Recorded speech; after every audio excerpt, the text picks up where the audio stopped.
Նիդերլանդների արտգործնախարար Կասպար Վելտկամպը Հայաստան կատարած այցից հետո հեռախոսազրույց ունեցել Ադրբեջանի ագնախարար Բայրամովի հետ։ Ես ողջունել եմ հայ-ադրբեջանական խաղաղության պայմանագրի տեքստի համաձայնեցումը եւ ընդգծել եմ հաջորդ քայլերի կարեւորությունը ստորագրման ճանապարհին։ Այս համաձայնագիրը վճռորոշ նշանակություն ունի տարածաշրջանում կայուն խաղաղության եւ կայունության համար, ասել է նա։ ԱՄՆ նախագահ Դոնալդ Թրամփը հեռախոսային բանակցությունները սկսել Ուկրաինայի իր պաշտոնակից Վլադիմիր Զելենսկու հետ։ Նախագահ Թրամփը գտնվում է Օվալաձև աշխատասենյակում Զելենսկու հետ հեռախոսազրույցի ժամանակ։ X սոցիալական ցանցում հայտնել է Սպիտակ տան աշխատակազմի ղեկավարի տեղակալ Դեն Սկավինյանը։ Վաղ առավոտյան ոստիկանության խուզարկությունից հետո ձերբակալված Ստամբուլի քաղաքապետ Էքրեմ Իմամօղլուն փաստաբանի միջոցով ուղերձ է եղել։ Թուրքական Ջումերեթի փոխանցմամբ Ստամբուլի քաղաքապետ Էքրեմ Իմամօղլուն գրել է. «Տրամադրությունս լավ է, թող բոլորի տրամադրությունն էլ լավ լինի։ Այստեղից ավելի ուժեղացած ենք դուրս գալու։ Ոչ մի բան ազգի կամքից ավելի մեծ չէ, ազգի կամքը մի անձից մեծ է»։ Նշենք, որ Թուրքիայի առաջիկա նախագահական ընտրություններում Էրդողանի հիմնական մրցակից ընդդիմադիր ժողովրդահանրապետական կուսակցության անդամ Ստամբուլի ներկայիս քաղաքապետ Էքրեմ Իմամօղլուն ձերբակալվել է։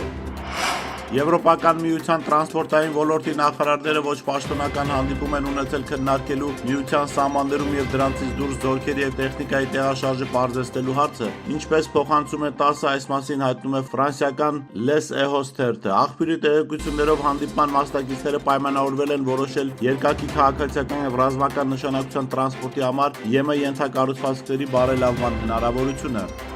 Ռուսաստանի զինված ուժերը Կուրսկի շրջանի սահմանամերձ շրջաններում ավարտում են Ուկրաինայի զինուժի լիակատար ջախջախումը։ Ինչպես փոխանցում է Կոմերսանտը, այս մասին հայտարարել է ՌԴ նախագահ Վլադիմիր Պուտինը գլխավոր դատախազության ընդլայնված նիստում։ Մեր զորքերը վերջերս իրականացրել են մի շարք արագ բավականին համարձակ արդյունավետ գործողություններ եւ ավարտում են Կուրսկի շրջանում հակառակորդի զորախմբի ջախջախումը, ասել է Պուտինը։ Լիբանանի բանակը բարեկներ է տեղակայել Սիրիայի հետ սահմանին, հայտնում է Լիբանանի ազգային լրատվական գործակալությունը, հղում անելով լիբանանյան բանակի հրամանատարությանը։ Լիբանանա-սիրիական սահմանի երկայնքով վերջին զարգացումների լույսի ներքո եւ հետագա էսկալացիան կանխելու նպատակով լիբանանյան եւ սիրիական իշխանությունների միջև համակարգումից հետո բանակի ստորաբաժանումները սկսել են անվտանգության միջոցառումներ իրականացնել Հոշ ալ-Սայեդ, Ալի Հերմալ շրջաններում։ Այս միջոցառումները ներառում են բարեկային խմբերի տեղակայում սահմանամերձ շրջանի անվտանգությունն ու կայունությունը պահպանելու համար, ասված է բանակի հայտարարության մեջ։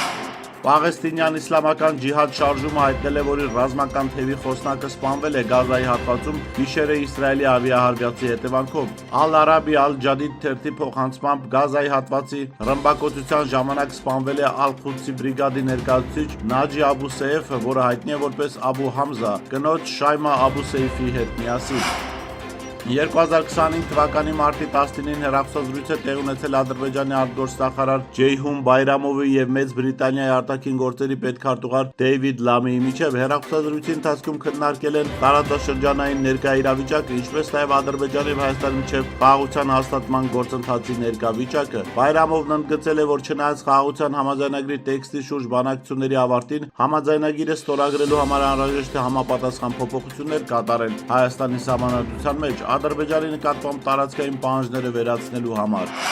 Եգիպտոսի Արաբական Հանրապետությունը ողջունել է Հայաստանի եւ Ադրբեջանի միջև խաղաղության համաձայնագրի նախագծի շուրջ բանակցությունների ավարտը, որը նպաստում է երկու երկրների միջև հակամարտության դադարեցմանը, Հարավային Կովկասի տարածաշրջանում խաղաղության հաստատմանը, ինչպես նաեւ տարածաշրջանի ավելի կայուն անվտանգ ապագայի առաջ մղմանը։ Այս մասին հայտարարություն է տարածել Եգիպտոսի արտգործնախարարությունը։